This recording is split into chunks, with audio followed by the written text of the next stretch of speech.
Bu darsimizni boshlashdan oldin keling qisqacha oldingi darsda yozilgan kodlarni tahlil qilib olamiz. Oldingi darsda biz Firebase Firestore'dan collection hamda getDocs nomli funksiyalarni olib keldik hamda backend bilan doim ishlayotganimizda bizga kerak bo'ladigan db, ya'ni Firebase configdan database ni olib keldik. Biz buni yasash jarayonida, ya'ni mana bu narsani yasash jarayonida aytgandikki, backend bilan nimadir ish bo'lyaptimi, albatta database kerak bo'ladi. Endi biz mana bu yerdagi getDocs funksiyasi asinxron, ya'ni promise ligini bilgan holatda uni oldida await borligi uchun biz getDocuments nomli funksiya ochdik va bu funksiyani useEffect ichida chaqirib qo'ydik. Bu bir marta ishlaganda bizga ma'lumotlarni olib kelib beradi va ma'lumotlarni olib kelib berish jarayoni qanday bo'lyapti? getDocs ichida doimo collection keladi. Ya'ni mana bu collection funksiyasi keladi. Ya'ni siz getDocs ni ichida doim collection chaqirasiz va collection ikkita narsa qabul qiladi. Birinchisi bu db, ya'ni mana bu database. Ikkinchisi esa aynan qaysi nomdagi collection olib kelinishi. Bu yerda collectionlar ro'yxati ko'p bo'lishi mumkin va ulardan aynan transactions nomli collectionni olib kelishini aytdik. Va bu bizga ma'lumotlarini query snapshot nomli o'zgaruvchiga beradi. Bu o'zgaruvchining nomi ixtiyoriy, xohlagan nom bilan atashingiz mumkin va query snapshotda for each nomli metodi bor. Aynan mana bu yerdagi har bir ma'lumotni biz for each qilganimizda mana bu yerga tenglab olamiz. Va uning ichidan id ni alohida va ya'ni mana bu yerdagi id ni alohida id key bilan hamda buni ichidagi ushbu ma'lumotlarni esa data nomli metod bilan olishimiz mumkin. Ya'ni doc bizda object, uning ichidan id ni hamda ana shu objektning data nomli metodi orqali biz id ga tegishli bo'lgan ma'lumotlarni olyapmiz. Ma'lumotlar objekt ko'rinishida bo'lgani uchun bu yerga 3 ta nuqta qo'yib destructuring qilib ularni mana bu yerga davomidan joylab olyapman. Demak, bizda objekt yasaldi va keling mana shu objektlarni biz bitta array ga saqlaymiz. Bu yerda data deb bitta bo'sh array ochaman va mana shu dataga push qilaman har bir objektimizni. U mana bu yerga kelib tushadi.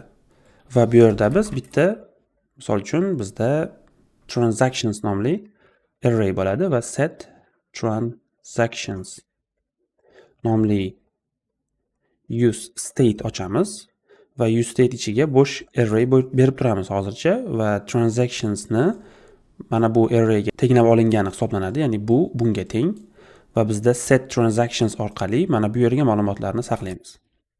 Bu yerdagi kod sinxron, ya'ni birinchi bu o'qiladi, keyin for each o'z faoliyatini yakunlagandan so'ng buni to'ldirib bo'lgach, undan so'ng mana bu yerga o'tadi. Shu yerga o'tganda set transactions bo'lganida biz datani berib yuboramiz. Boshlang'ich holatda buni null qilsak ham bo'ladi, ya'ni ma'lumotlar oldin yo'q edi, ana undan so'ng paydo bo'ladi. Endi biz bu yerda console log yozamiz. Console log bizda transactions ni konsolga chiqaramiz. Natijada sahifani refresh qiladigan bo'lsam, birinchi null chiqadi, chunki ma'lumotlar hali kelguncha u null va undan so'ng bizda ma'lumotlar bor. Endi bu ma'lumotlarni bu yerga chiqarish uchun keling biz bitta ul ochamiz. Uni ichida transactions bo'lsa, ana shu transactions ni biz map qilamiz va bu yerga ma'lumotlar keladi. Demak, bu yerda transaction bitta transaksiya, ya'ni bitta ma'lumot keladi. Biz bu yerda uni olib return qilamiz. Return qilamiz li. Har bir li'da key bo'lishi kerak. Shuning uchun biz bu yerda key yozilgan holatda mana bu yerdagi id larni key sifatida beramiz. Demak, bu yerda transactions.id bo'ladi. Va uni ichida biz h misol uchun 4 ishlatamiz. Va transaction.title va uni pastida aytaylik h yana 4. Bizda transaction.price va buni oldiga keling dollar qo'yib qo'yaman. Okay.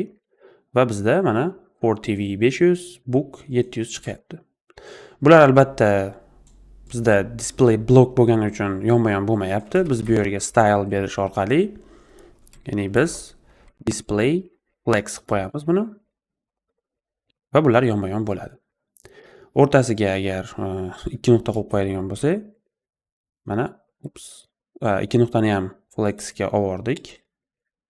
Mana bu ko'rinishda bu holat bo'lyapti. Va keyinchalik bularni o'chirish uchun, misol uchun button qo'yamiz, delete nomli. Bularni har birini o'chirib yuborishimiz ham mumkin bo'ladi. Hozircha backenddan keltirilgan ma'lumotlar ushbu ko'rinishda chiqmoqda. Xo'p, buttonlar juda ham katta. Bularni sal ixchamlashtirish uchun biz bu yerda align items center berish orqali to'g'rilab olishimiz mumkin. Yaxshi. Orasini esa albatta gap bilan ocha olamiz.